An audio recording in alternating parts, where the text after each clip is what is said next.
Hello everyone, this is Shivmai and welcome to my channel. I am Shivmai. Today we are going to start a new chapter from Standard 8 Maharashtra Board, that is chapter number 10, Cell and Cell Organelles. So let's start. Okay बच्चों, आपको already पता है कि क्या cell है. Okay हम लोग ने ये सब चीज़ें 7th स्टैंडर्ड में ऑलरेडी लर्न की है. ओके तो सेल क्या होता है, how will you define the cell. तो cell is the smallest structural and functional unit of life. What is cell? I'm repeating again. Cell is the smallest structural and functional unit of life. Okay ये बताते हुए कुछ चीज़ें उन्होंने recall की है और वो उस रिकॉल के कुछ क्वेश्चन हम लोग देख लेते हैं. जैसे कि फर्स्ट क्वेश्चन पूछा है, how many types of cells are found in living organism. कितने टाइप्स के सेल हैं जो लिविंग ऑर्गेनिज्म में हमें दिखाई देते हैं. तो there are two types of cells which are found in living organism. And which are those? They are the prokaryotes and eukaryotes. They are the prokaryotes and eukaryotes. They are the prokaryotes and eukaryotes. ये हम लोग ने already 7th standard में पढ़ा है. Okay और which instruments had you used to observe the cell. अभी हम लोग सेल को देखने के लिए कौन सा इंस्ट्रूमेंट यूज करते हैं. Obviously we use microscope. What we use microscope. Okay so last year we studied that cell is the structural and functional unit of life. देखो यहाँ पे डेफिनेशन ही दिया है उन्होंने. Cell is the structural and functional unit of living organism and according to the function cells of different size and structure are found in different organs. Right.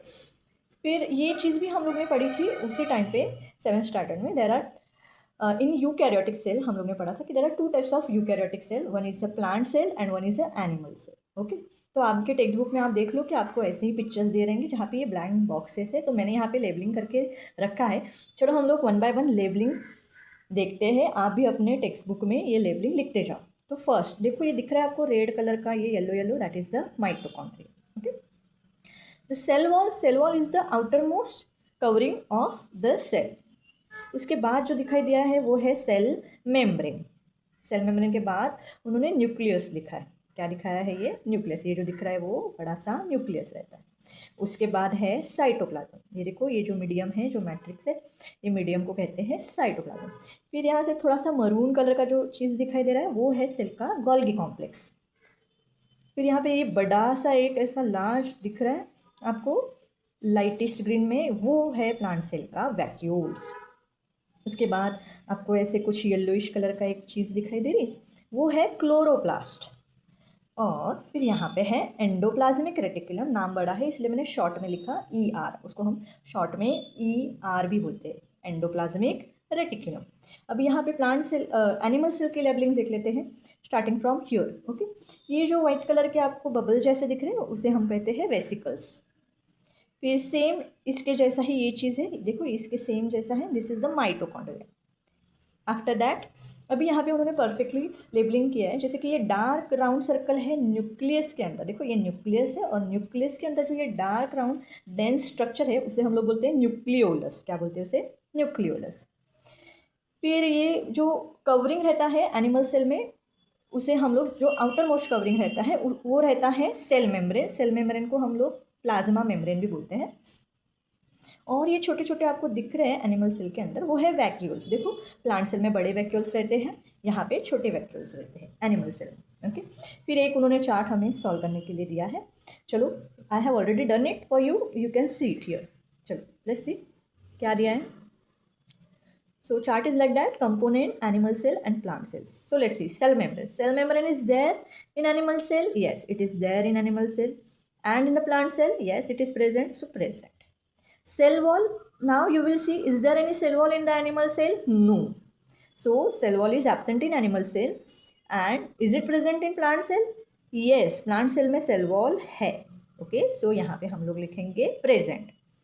फिर lysosome. अभी देखो लाइजोजोम जिसे हम सुसाइड बैग बोलते हैं, ये आपने पढ़ा हुआ है और भी इस चैप्टर में हम लोग डिटेल से पढ़ेंगे. But lysosome which is present only in animal cell but absent in plant cell. फिर है नेक्स्ट प्लास्टिड. अभी प्लास्टिड मतलब क्या है? जो ये क्लोरोप्लास्ट है उसका नाम उसे प्लास्टिड भी बोला जाता है. तो yes plastid which is not there in animal cell but it is present in plant cell. So यहाँ पे हम लोग ने एनिमल सेल के कॉलम में हम लोग ने एब्सेंट लिखा एंड प्लांट सेल में प्रेजेंट लिखा. बाद में न्यूक्लियस. यस, न्यूक्लियस तो रहता है दोनों भी सेल में, बिना न्यूक्लियस के तो सेल हो ही नहीं सकता, तो yes it is present in both. Then vacuoles. Okay, now vacuoles are present in both, but in animal cell you will see there are very small vacuoles are present, but in plant cell you will see the large vacuoles here. So I have mentioned it, large vacuoles and small vacuoles.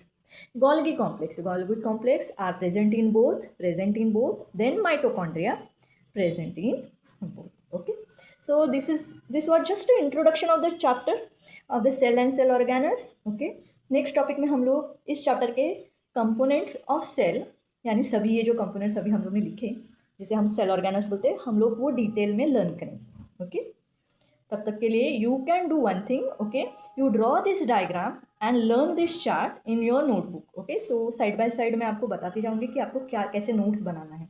Okay, so do one thing, you first write the definition of cell and then draw the diagram, label it properly and then do this. Okay, then do this chart. Okay, that's it for now today. Thank you so much. If you like my teaching, do subscribe my channel, like my videos and do not forget to press notification bell icon. Thank you so much. Take care. Bye.